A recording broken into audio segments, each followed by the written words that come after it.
السلام علیکم۔ ایک سوال ہے کہ نون ساکن اور تنوین کے کتنے قاعدے ہیں، جس کا جواب ہے بسم اللہ الرحمن الرحیم۔ نون ساکن اور تنوین کے 4 قاعدے ہیں۔ اول اظہار ہے، دوم ادغام ہے، تیسرا اقلاب ہے اور چارم اخفا ہے۔ اظہار نون ساکن اور تنوین کو اپنے مخرج سے ظاہر کر کے بغیر غنہ کے پڑھتے ہیں، جیسے پڑھنے میں آئے گا من آمن، من خلق، ینہون، عذاب علیم، سواء علیہم۔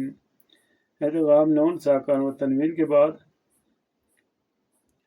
جو میں نون کے مجموع کے 6 حرفوں یعنی یا، را، میم، واو، نون میں سے کوئی حرف آ جائے تو ادغام ہوتا ہے، یعنی نون ساکن و تنوین کو ان میں ملا کر ایک مشدد حرف کی طرح پڑھتے ہیں، جیسے پڑھنے میں آئے گا من ربہم، من لدنہ، من یقولو، من وال، من ناصرین۔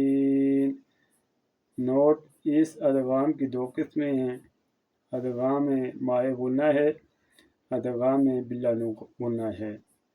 لام، میم اور را میں تو غنہ کے بغیر ادغام ہوتے ہے، اور باقی 4 حرفوں میں غنہ کے ساتھ نیز اس ادغام کے لیے شرط ہے کہ نون ساکن و تنوین اور یرملون کے حروف 2 کلموں میں ہوں، اگر ایک کلمے میں ہوں گے تو ادغام نہیں ہوگا، جیسے پڑھنے میں آئے گا دنیا کنوان، سنوان، بنیان۔